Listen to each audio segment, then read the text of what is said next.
Fala galera que assiste esse canal. Vamos agora explicar o que é herança, né? Herança na programação estruturada a objetos, ela tem o mesmo significado do mundo real. Assim como o filho é, ele herda algo do seu pai, alguma característica do seu pai, na orientação a objeto é permitido que uma classe herde atributos e métodos de outra, tendo apenas uma restrição para a herança. Beleza? Os modificadores de acesso das classes e métodos de atributos só podem estar com visibilidade pública e protected que sejam herdados. Ou seja, para que eles sejam herdados, eles têm que estar com a visibilidade pública e protected. Uma das grandes vantagens de usar o recurso de herança é a reutilização do código.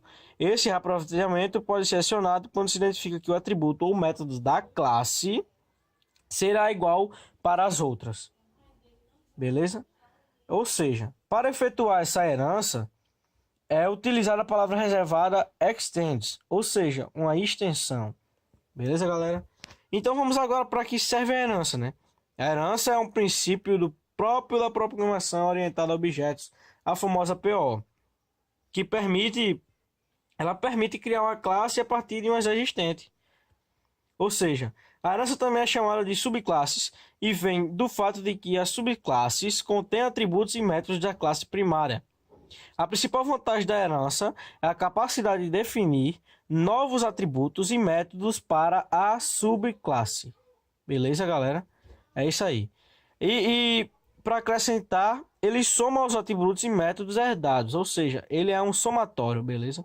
Um somatório não de soma, assim, que nem o i++, mas ele é um somatório que vem a acrescentar no atributo, certo? Ou no método também, certo? Essa particularidade permite criar a estrutura hierárquica das classes cada vez mais especializadas. A grande vantagem disso é não ter a partir do zero para especializar uma classe existente. Desta maneira, é possível comprar bibliotecas de classes que consistem em um banco que pode se especializar à vontade. Beleza? A empresa que vende essas classes tende a proteger os dados de membros de graça da encapsulação. A sobrescrita está diretamente relacionada à orientação a objetos, mais especificamente com a herança.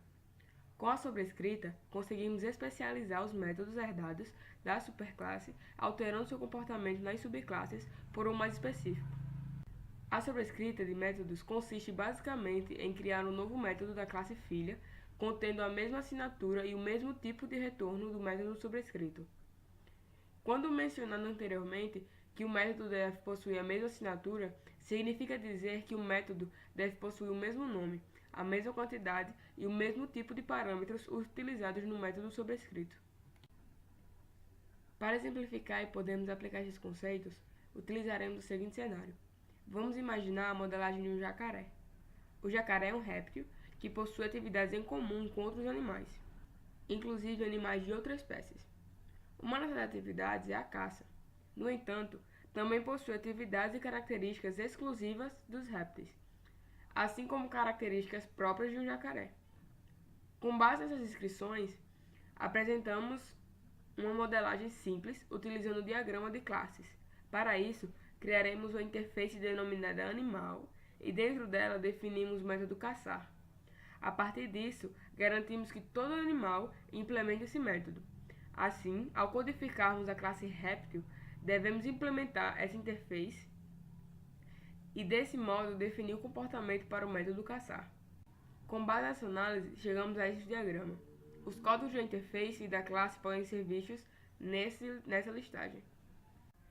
Definimos polimorfismo como um princípio a partir do qual as classes derivadas de uma única classe são capazes de invocar os métodos que, embora apresentem a mesma assinatura, comportam-se de maneira diferente para cada uma das classes derivadas. O polimorfismo é um mecanismo por meio do qual selecionamos as funcionalidades utilizadas de forma dinâmica por um programa no decorrer de sua execução. Com o polimorfismo, os mesmos atributos e objetos podem ser utilizados em objetos distintos, porém com implementações lógicas diferentes. Por exemplo, podemos assumir que uma bola de futebol e uma camisa da seleção brasileira são artigos esportivos, mas que o cálculo deles em uma venda é calculado de formas diferentes.